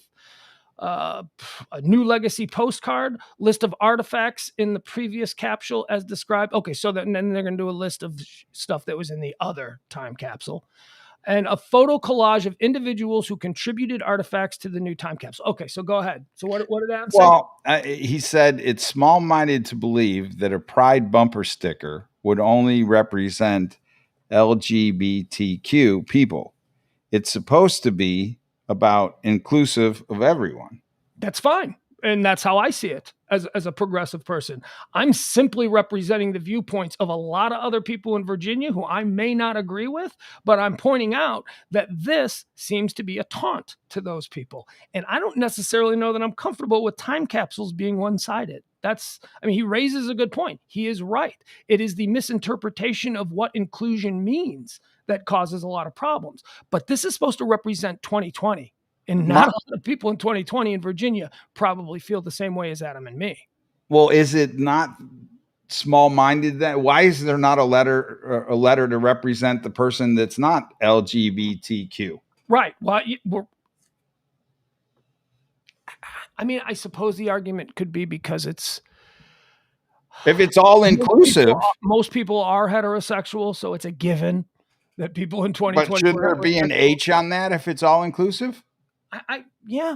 Look, I've got a problem with it. I think this is a very, they're tearing down something that means a lot to misguided people. I believe they're misguided if it means a lot, but it doesn't change the fact that they are citizens. They have votes. We need to placate them in some way, even if they are wrong. We certainly shouldn't be taunting them. And to include, there was nothing here that seems without a reason for it to be there. And the reason for it to be there seems to be to taunt. There's LGBT stuff, which I'm fine with. There's Black history stuff, which I'm fine with. There's hip hop stuff, which I'm fine with. But it really, I can't speak for the rank and file Virginian, the guy who honestly, where is the representation of the other side? And that it's kind of like when you go to Black Lives Matter, and then the response to that is, well, not just Black Lives Matter, all lives matter, which is essentially the response that I had to the LGBTQ. If it's representative of everybody, then why isn't there an H in that, group of letters? Yeah. And so I don't know. I'm like you. I don't have a problem with that side of the equation, and I respect it, and I believe it should be allowed to, live and let live and be. But I think we should just all be cool to people. And if you don't like someone for whatever reason, leave them alone. Go the other way. There are plenty of other people that you can encounter in your day-to-day life without having to go, get into a parking lot argument with somebody that's wearing a mask or somebody that's holding hands with someone of the same, you know what I mean? It just seems... I've got plenty of people that are exactly like me that I don't like. I don't need to worry about it. Thank you. Yes. Look at Adam, Raina, and I are probably very similar in the way we think about things. And yet here we are disagreeing on that. It just goes down to, can't you just be cool? Can't we all just be cool with one another? Why do we have to be? All right, let's move along here. So that's why Robert E. Lee is trending today. How about this one, Mr. Yankee fan? Derek Jeter is trending today. Now, you are a Yankee fan, yes? I am. Good old number 2 on the scorecard. Number 1 in your hearts is what you, as a lifelong Yankee fan, give me about 30 seconds on Derek Jeter. You tell me where he ranks in your personal list, because isn't he Mr. Yankee, at least of the modern era? So go ahead. I think he is Mr. Yankee of the modern era. The captain. Mm-hmm. Yeah.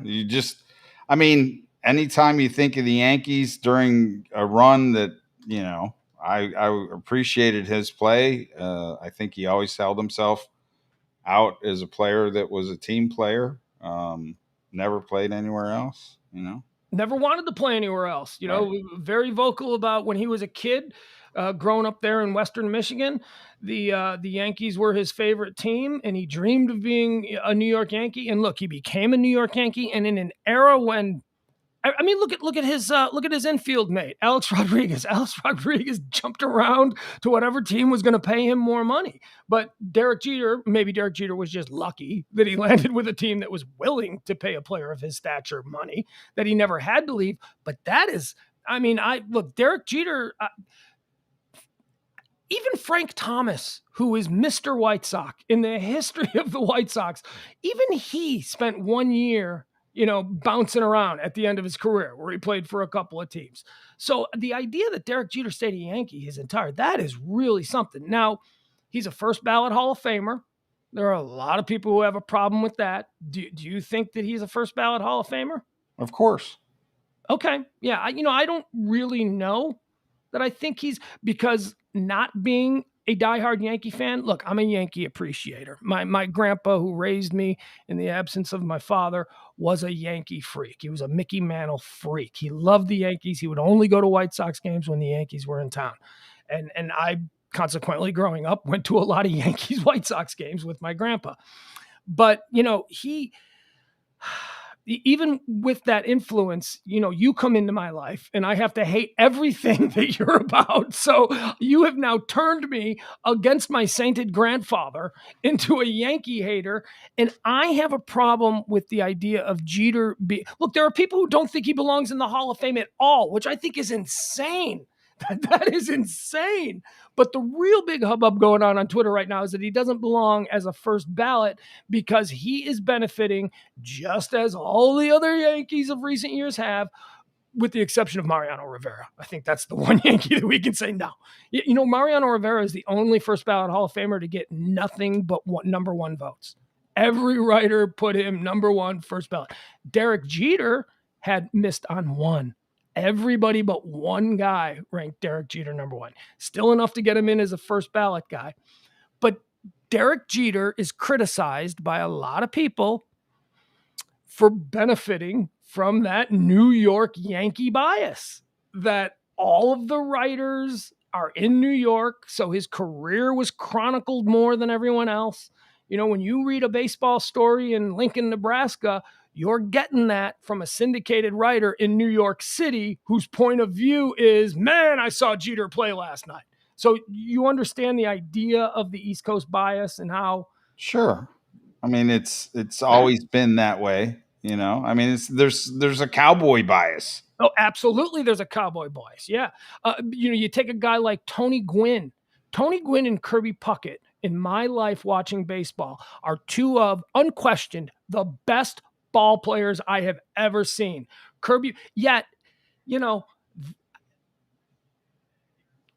what I'm saying is they played in Minnesota and San Diego, so it wasn't like a foregone conclusion that they were going to be automatically in the Hall of Fame, because who the hell cares about the Minnesota Twins? You can have a middling guy on the Bucky Dent, and I don't even know that he's in the Hall of Fame, but you would have Bucky Dent going into the Hall of Fame before Kirby Puckett, which is like absolutely insane, because Kirby Puckett played in a market that nobody gave a shit about. Nobody, what's going on up there in Minnesota? Nobody cares. Or San Diego. Oh, you mean the Dodgers? No, the Padres. Oh, you mean the Dodgers? No, the Padres. Who are the Padres? You know what I mean? Nobody cares about those teams. So I do believe that Derek Jeter benefits, but I mean, I believe he's a first ballot guy. I mean, I watched it snidely, because you were in my life most of his career, and so I had to hate the Yankees.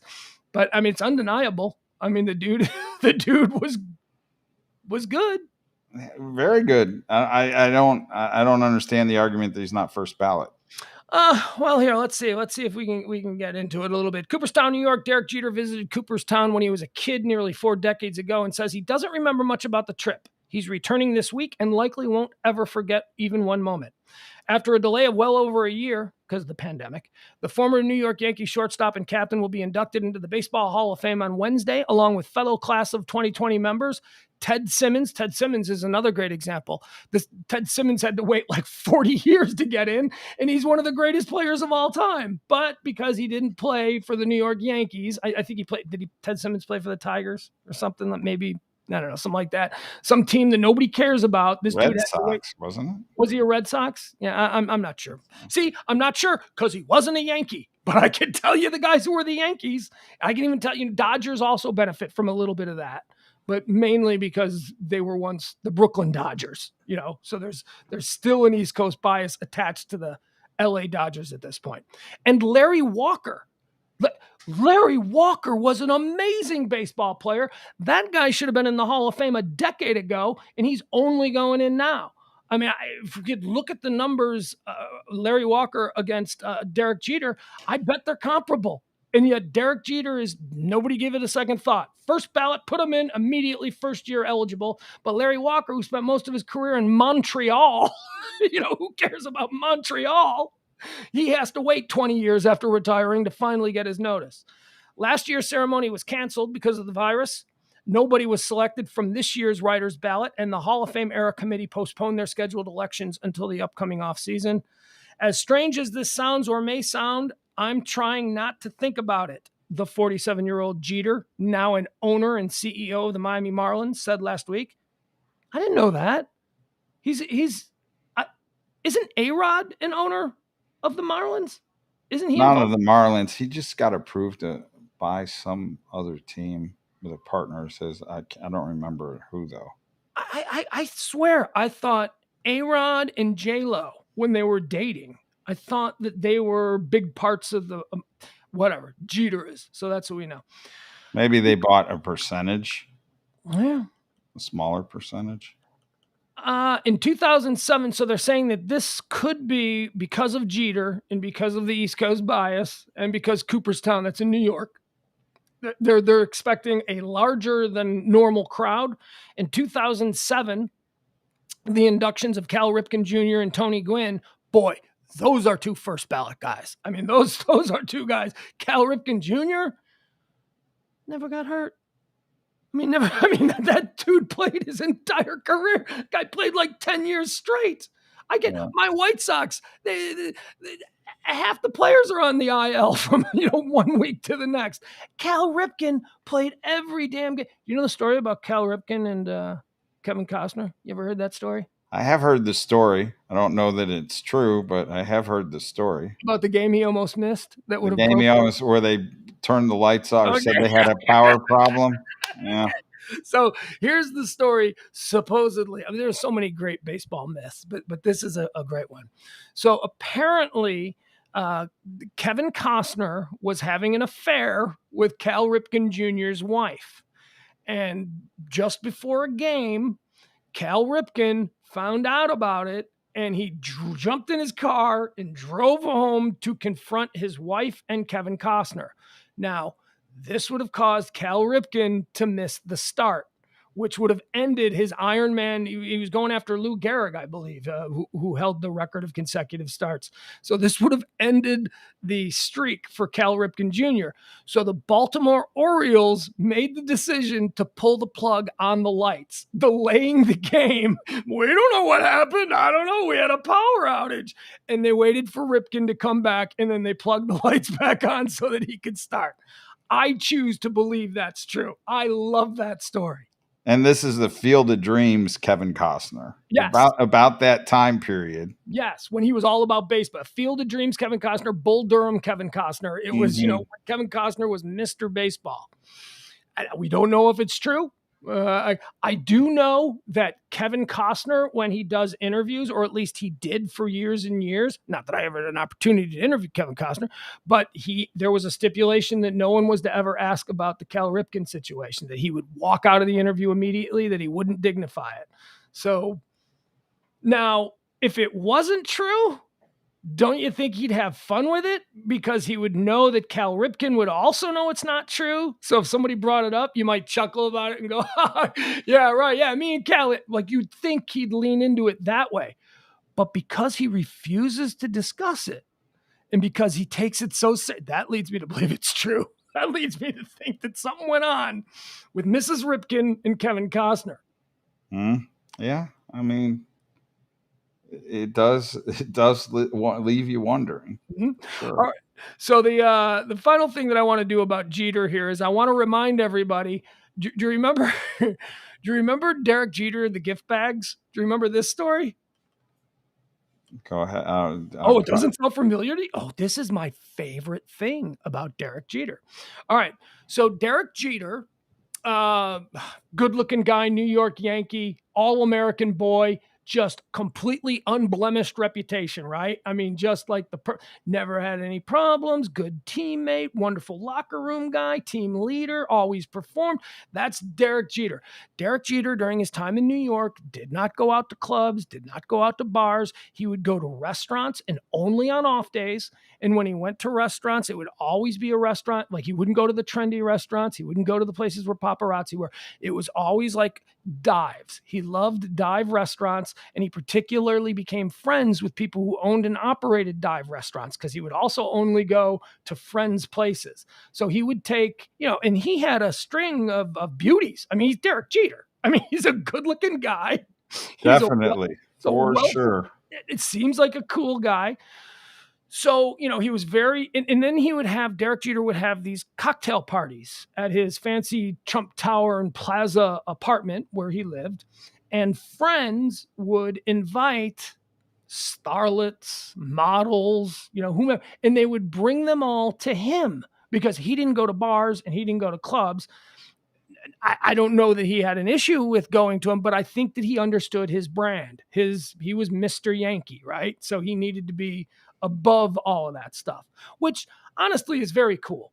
I mean, for a guy to really take his role within this legendary organization so seriously, but it's also really cool to have your friends pimping prostitutes or not. I was going to say, I think that's the cooler part. It's like you don't have to leave your house and they just come by. Right. So, and this is in the wake of him dating Minka Kelly. Now, he dated Minka Kelly for a number of years, and Minka Kelly, I think, is one of the most beautiful women that's ever walked the face of the earth. She played Lila Garrity on Friday Night Lights. She was the hot cheerleader girl, and she went on. Hasn't really done much, but she famously, after Friday Night Lights, dated Derek Jeter for a number of years.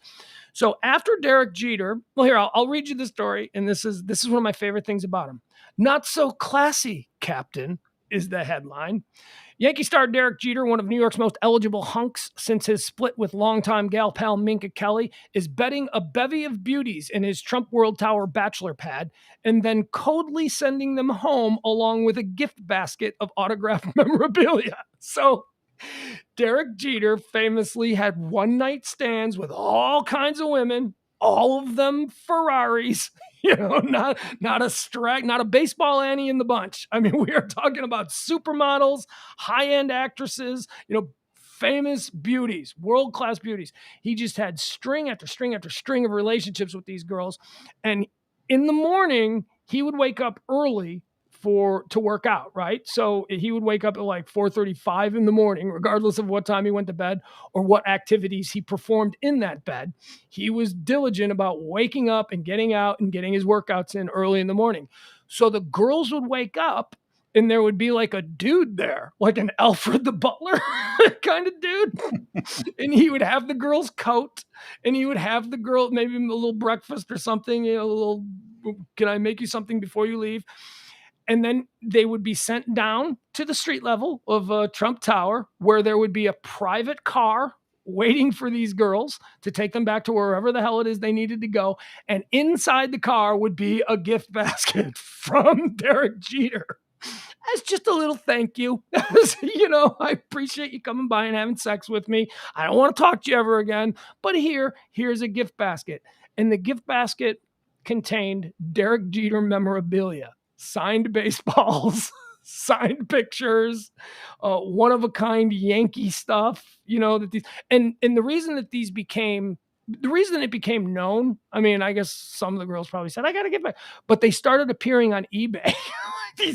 Girls would take these gift baskets and then put them on eBay, and they'd go for like thousands and thousands of dollars. It would be...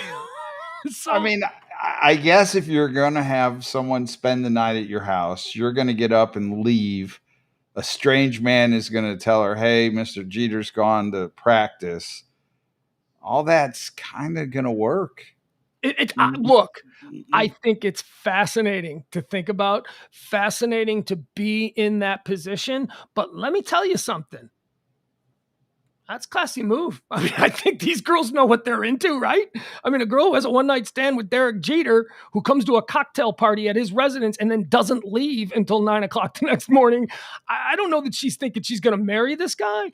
And for him to be that thoughtful, I mean, That's what I'm saying. I don't know that they're thinking it's a one-night stand, because it seems like he's set it up in a way where he's going to do what Derek Jeter has to do.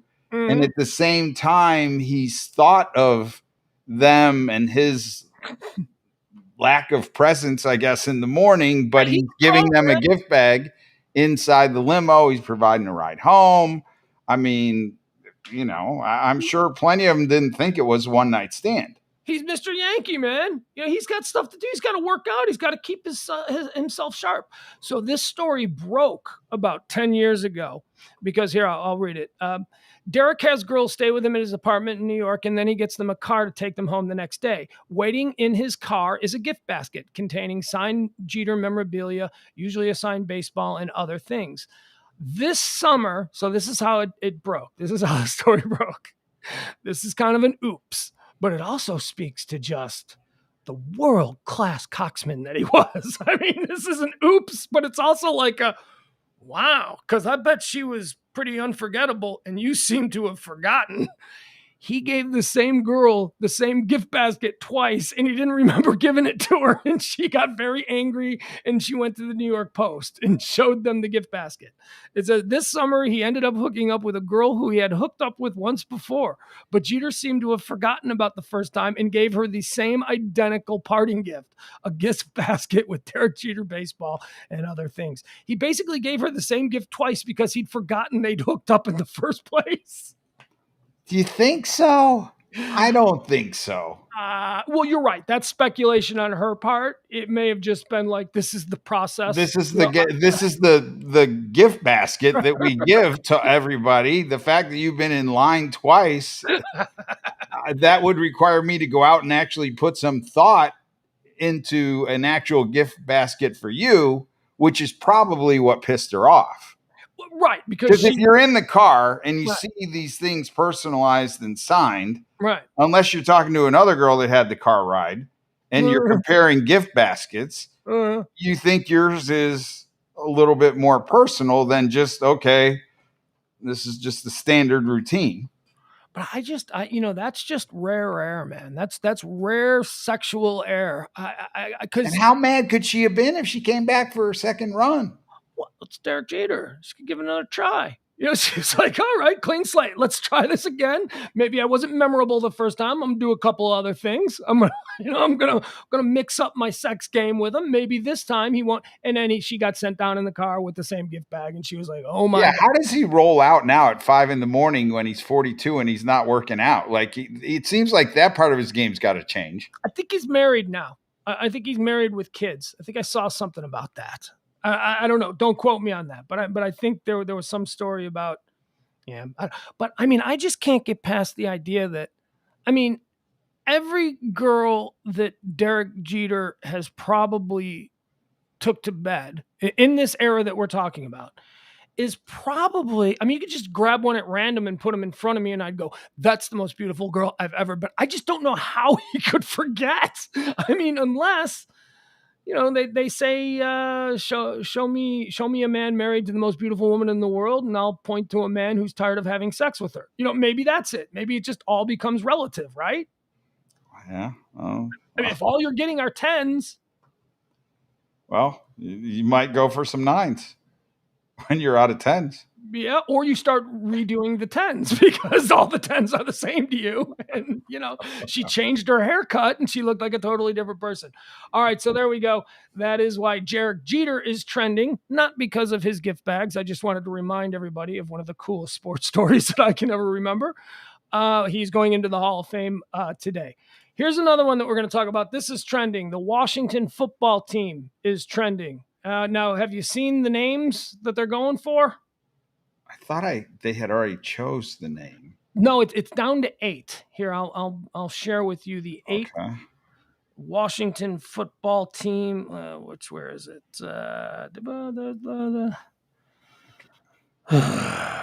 Oh, here we go. Okay. All right, let's see what these are.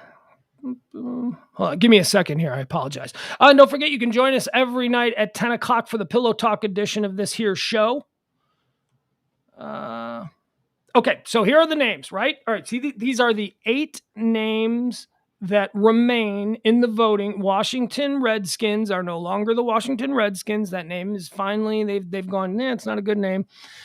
So here are the choices. 1, Washington Red Wolves. 2, Washington Defenders. 3, Washington Commanders. 4, Washington Red Hogs. 5, Washington Armada. 6, Washington Brigade. 7, Washington Presidents. And 8, Washington Football Team, which is what they are now. And that's an option that they won't change. Which one do you like? I thought I had heard that it was the Red Wolves, but I don't know. Maybe I dreamt that. Yeah, you may have seen that trending yesterday. Red Wolves was trending because people were trying to push that as the best one. But this morning, Red Hogs was trending because now people are trying to push that one. But yeah, they haven't decided yet, and it's down to these 8 names. And so maybe isn't his wife in charge of helping pick the name? Daniel Dan Snyder's Snyder's wife. Yeah, I don't know. I thought that's what I had heard. I thought it was school kids. Don't they always let school kids name the new franchise? I remember voting on a number of them as a kid. Right. Come up with a name. New Chicago soccer teams or the USFL team. I remember that stuff. Win yourself some tickets. Here's the one that I like. I don't like the Washington Red Wolves, although I do like the idea of including red because, that's been a part of their legacy, right? I mean, their color scheme has red in it. You don't have to change all that. But Red Wolves just sound, what the hell is a Red Wolf? I don't know what a Red Wolf is. Is that a real thing? That seems like... Yeah, I don't know. Red Hogs seems like it would be throwback because they were always kind of referred to as the Hogs, or they had the front line. Right. People would go to the game dressed up as the Hogs. As pigs, they'd have the pig noses on. Pig noses on and stuff. So I could see that being ultimately the winner. Look, I think they shouldn't change. I think they are totally uniquely branded by just calling themselves the Washington Football Team. I mean, there are a number of English soccer, or not even just English, but soccer teams around the world that don't have nicknames. They're just the name of their city and then FC, football club. And that's sort of something we've never done here in America. And I think the Washington Redskins being called the Washington FT or Washington Football Team, I think that's really unique and that's interesting. And because other teams in other leagues around the globe have done something similar, I like it. But dude, you're right. I like the Red Hogs. I really like that name for the Washington Redskins because they were my entire childhood. They were known as the Hogs. Mm-hmm. I think that might become the fan favorite. Yeah. Defenders, that sounds like a USFL name or an Arena League name. Commanders, Washington Commanders. That's all right. Why not Washington Generals? Now, I know that was the name of the foil to the Harlem Globetrotters, but George Washington was a general, I mean, the city is named after a general. I think because of the Washington Generals, you're not going to pick the Generals. Yeah, maybe. Because they were the team that always loses to the Globetrotters. Yeah, I mean, it's got that. It's got that. But you could change that narrative just by being a good football team. I like the sound of Washington Generals, but that's neither here nor there because it's not an option. Armada, I don't get. I don't think of Washington, D.C. is a swamp on bogland.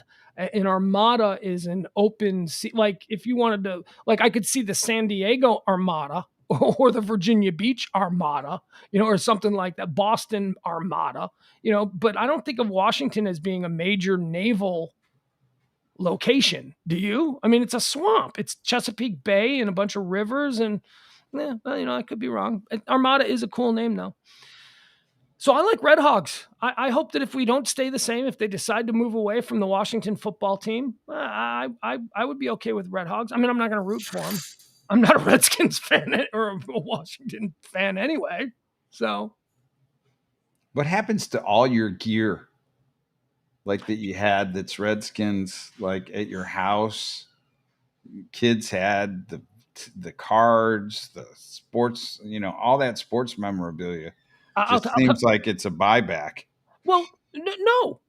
Look, this again is like the people who went and saw Siegfried and Roy the day the tiger ate Roy. Those people didn't realize what they were a part of, and they demanded their tickets back. Right? This is you now have here's what you do: you take your Joe Theismann Washington Redskins jersey that you've had, you pack it in airtight whatever, and you put it away for 50 years. And then, you've got something that is worth something. You know what I mean? You create a time capsule. Yes, with all the Washington Redskins stuff.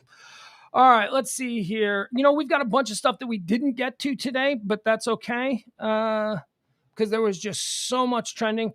Let's see, before we sign out here at 2:00, I'm going to go to my son's scrimmage today. My son's got a football game, a scrimmage that he really wants me to go to, and I'm very excited. You want to hear what a piece of crap I am? This is a piece of crap I am. He says to me yesterday, we're in the car, and he goes, I got a scrimmage tomorrow. You want to come? And I went, oh, I can't go. I can't make. Like, my instant response was, I can't go. Because Why? I don't know. Because I don't know, but it was like my instant response. Now, I immediately corrected it because I went, well, what an asshole thing. I have an idea. Why? And then I looked at, there's, because you don't want to see the X. No, that's not a problem. Well, come on, though. You probably are going to feel a little bit uncomfortable.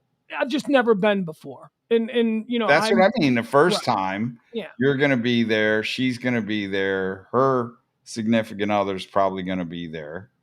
And then you're rooting for the same team, which kind of seems odd. Yeah.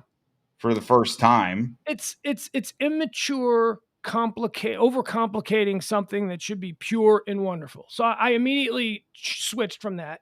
And I go, actually, you know what? I think I can make it. I can. So that's what I'm going to do today. So he's going to send me all the instructions. I got to go up there to Plano. So after the show, that's what I'm going to be getting into. I'm going to drive. He's playing at some high school in Plano. I got to figure out which one because there's like 15 high schools in Plano. It's separated by Plano is like, for those of you in the Chicago area who might be listening, my friends there, imagine if Naperville, which is the largest suburb in the Chicago area, Naperville is just a massive Chicago area suburb. Imagine if Naperville was 10 times bigger. That's what Plano is. Plano is the size of a small city, and yet they call it a suburb. Like, you come from Buffalo, right? Suburbs had, 40,000 people in it? Plano's got 1 million or 800,000 people in it. It's something crazy. Yep, for sure. Plano East, Plano West. What is there? Shepton, I think high school is out there, or Shelton. I don't know. There's just tons of them. So I got to figure that out. So that's what I'm doing today. But we'll be back at 10 o'clock to do. You can join me. I love having someone to talk to, but I certainly understand that you have. I don't know. I got hate mail already in the chat room. It's day 3. What the hell? Where's the hate? Who's talking? The hat guy's a waste of time. Evidently, he thinks I'm anti-LGBTQ, which I'm not at all. Not at all. I'm very much a supporter. As an artist, I was going to say that's my jam. So. That's somebody who really doesn't understand what's going on. But we appreciate all of your of course input, and it's not going to affect us at all because we're going to do this regardless. Once again, we appreciate all of you coming by. You can follow us at any of the options that we have listed right here. There you go. You can follow us at Facebook, Twitter, YouTube. You can find us on the web directly at pugscast.com. We'll be back here again at 10 o'clock tonight. And the 10 o'clock show's a little bit looser. There's actually a bunch of stuff that I didn't get into here today that I want to talk about, but we just said today was such a great day for topics. It was not all stupid soccer. It was not all stupid NFL stuff. It wasn't all stupid Korean boy band stuff. Today, there were actually fun things, and I left a whole bunch of it on the floor. So we'll get back tonight at 10 o'clock, and we'll talk to you then, and we appreciate you. And please share the show. Let people know what you're listening to. I know it's a big ask, but honestly, it's not a big ask. It is so easy for you to just click share. I am not asking you to go out and stand on a street corner promoting the show. We used to do that with the old Pugs and Kelly show. We used to give people prizes for promoting the show publicly. You don't even have to do that anymore. Now you can just simply do it with a share and an endorsement. Tell your friends what you're listening to. We are building week to week. Every day I see like a new thing pop up on the Facebook thing.